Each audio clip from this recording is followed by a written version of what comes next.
Hello everyone, this is Ian from the Marketing Tech Channel, and today we have an exciting topic. Are you excited? So excited.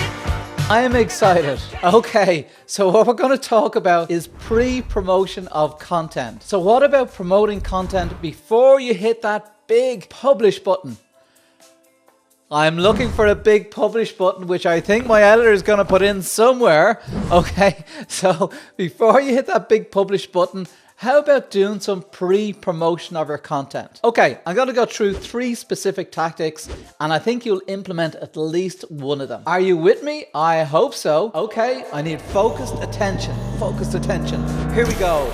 Number 1, numero uno. They say in different languages. Hey, they say in Irish actually. So number 1 is, before you publish the content, create a preview of the content, create some anticipation about it. Like, think about a movie. Why does a movie have a trailer beforehand? The trailer is going, oh, this is what's coming, builds anticipation, builds a bit of excitement. Why don't you do that for a piece of content? Maybe it's not for every piece of content, but maybe it's the important piece of content. You create that trailer. So I have an example. An example is Jay Bear. So that's B-A-E-R, not B-E-A-R. Okay, Jay Bear is a super smart guy from Convince and Convert, and he started doing this pre-promotion tactic with his blog content. So he creates a video telling people this blog content is going to come, and then he goes back into that piece of content, like through Facebook, and updates it and tells people now the post is available. Super smart tactic, which I think I'm going to rob because I think it's a great idea. Now, I just want to quickly show you this, so let's do a clearly swoosh over.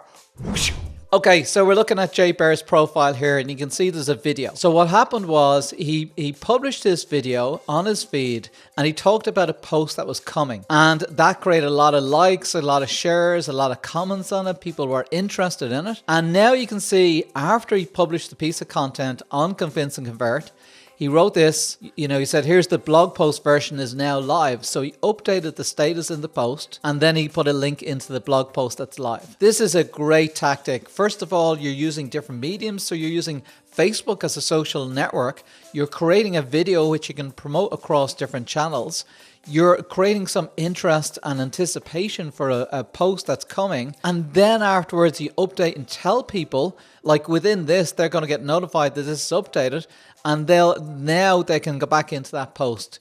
This is a great pre-promotion tactic. Okay, number 2, the second tactic is, when you're producing a piece of content, involve other people in your content, particularly influential people. So you can find influential people that have a bigger audience than you in a relevant niche or niche, try and involve them in the content.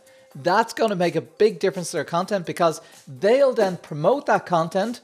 Hopefully they'll promote that content after you publish it. I bet you want to see an example of this. Well, as it happens, this is one I made earlier.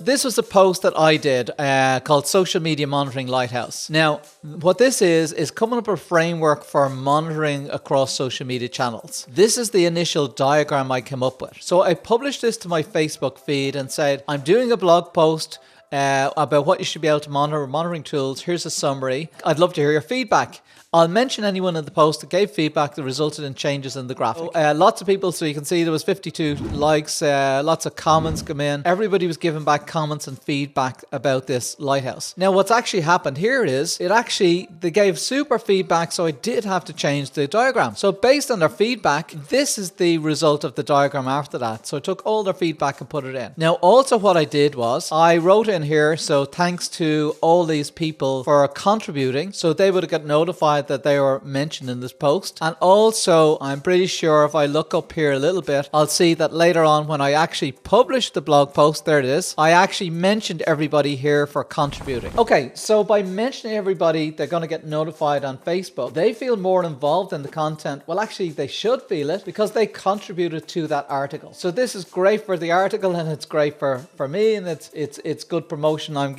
mentioning them within the blog post as well. So that's the second tactic, and I think that one works particularly well. Always look to see who you can involve in your content, and you're letting them know about the content, so you're doing some pre-promotion before you actually release it. Number 1 is gone, number 2 is gone, number 3, it's on its way. Don't go anywhere yet.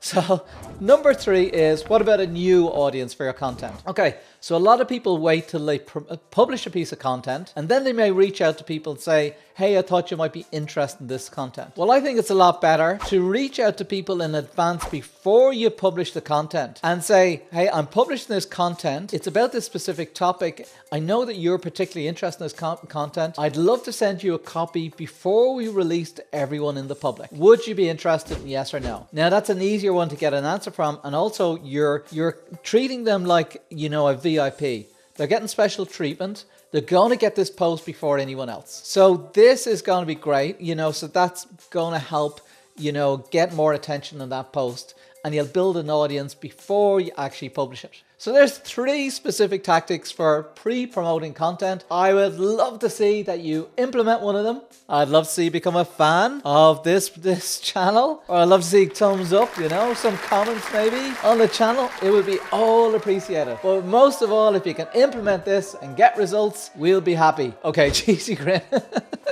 Okay, I mean it.